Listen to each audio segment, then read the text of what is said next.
chores done while I give an update. This is sisal rope. It is hard to cut. This is one of my least favorite chores in the whole world, but I have not found a source of sisal that I like except for this, so I just deal with it. Most of the sisal fiber that I find is like tangled up, like you're going to make an Easter basket out of it.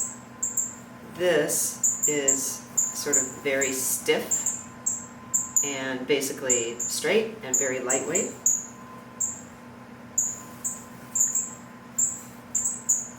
And I don't worry about feet getting tangled. Okay, so last time I made an update, I was kind of featuring the nest building of Julius and Rain behind you. And that nest is done and they're now incubating. The last time I checked, or could look in there sort of easily, there were 2 eggs, and then they kind of close off the entrance too, although the entrance really is this direction. So that's nice. So when I'm interested to check with the boroscope, I can do it so much more easily than last time. Thank you guys. So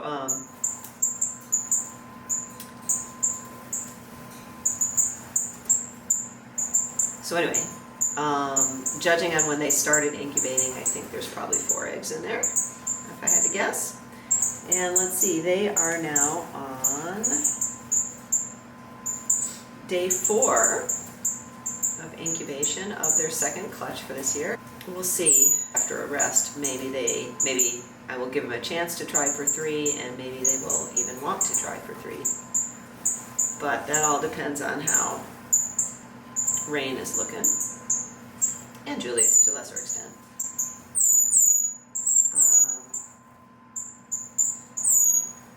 So their baby, so they had 3 babies, but only 1 made it, is now independent and is living in there.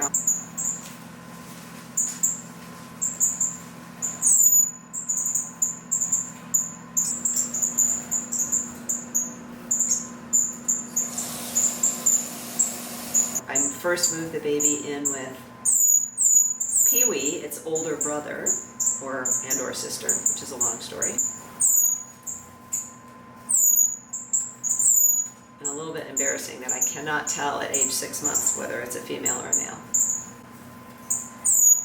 And the reason is because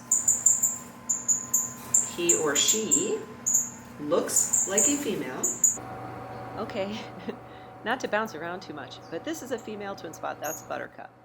Notice the poop that she just pooped on the eggshells. That's an egg poop. I don't have a better description of it. That's what their poop looks like when they're laying. It is like 80 times larger than actual poop, normal poop. It is not an egg, but it kind of looks like one. Anyway, all right, but that's what a female twin spot looks like. And tries to sing like an immature male.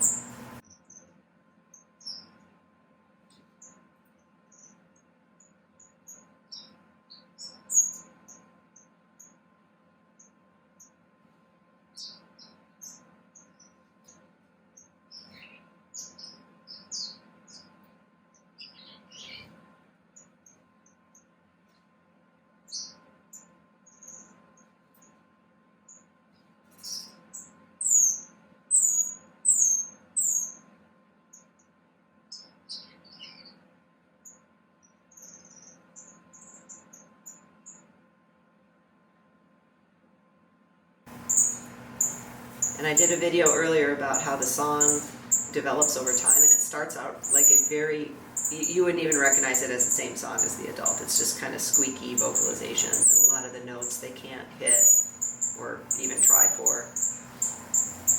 And that's what the quote-unquote song sounds like. I don't hear it very often, but I am absolutely sure that it's coming from Pee-wee. The new baby, by the way, has already started to try to make sounds as well. So maybe it's just a juvenile thing that all the chicks do, possibly.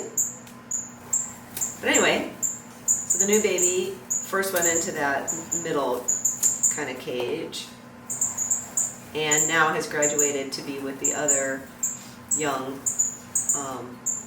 birds in the sort of triple wide. Had an interesting thing happen.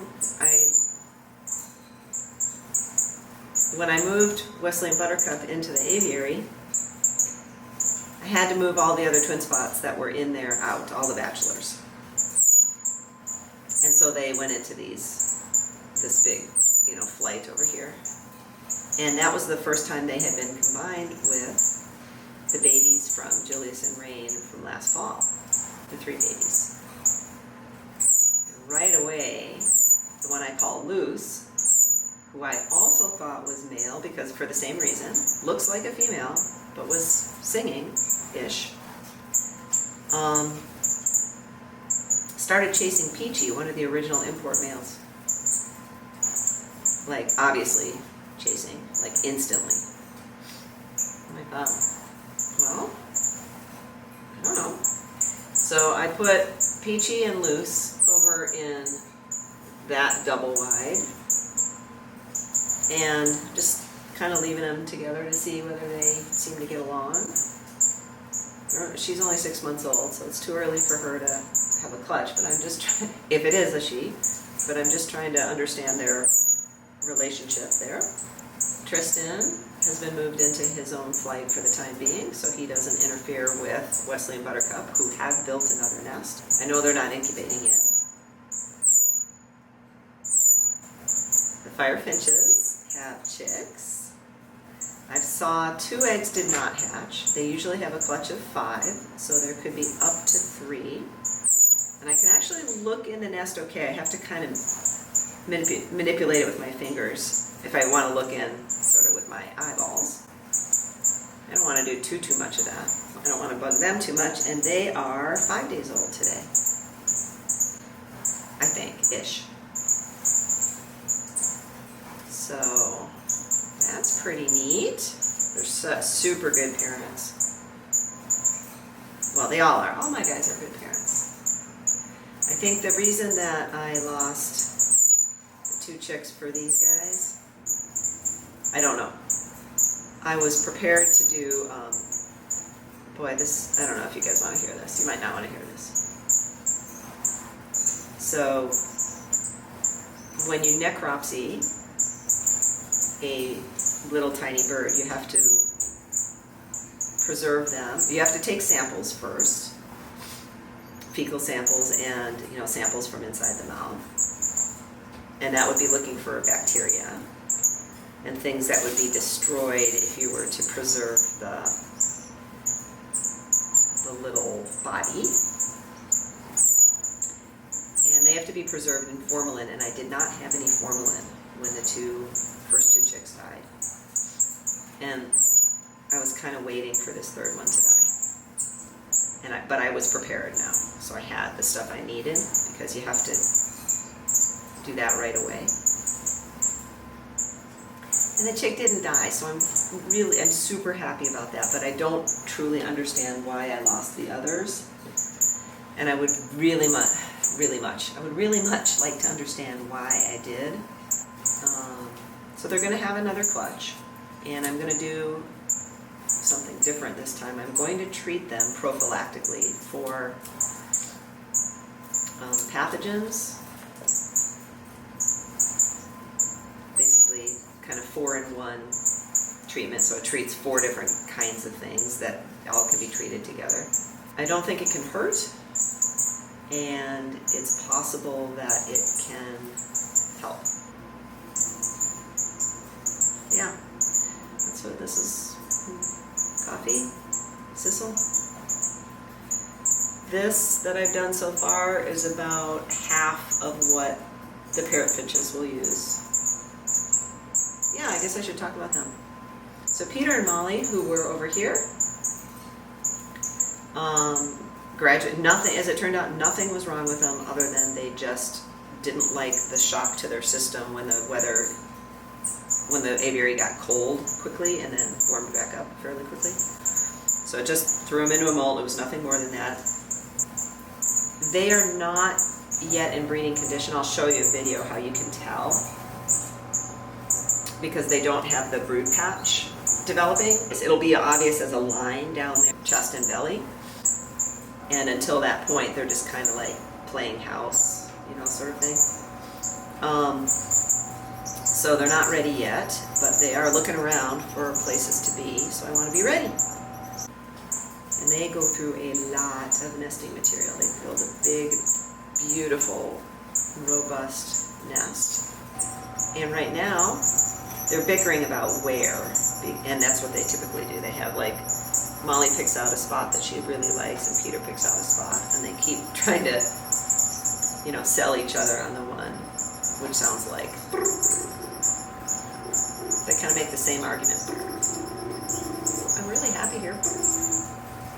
And then the other one says, come on over and check this one out. Does the same thing. Nope.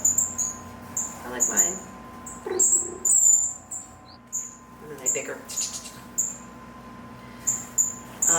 Yeah, so that's it. Now I'm just rambling.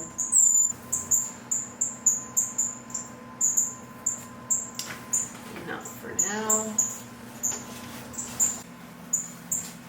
We gotta concentrate. Stay on task, right? Especially when there's food involved, right guys?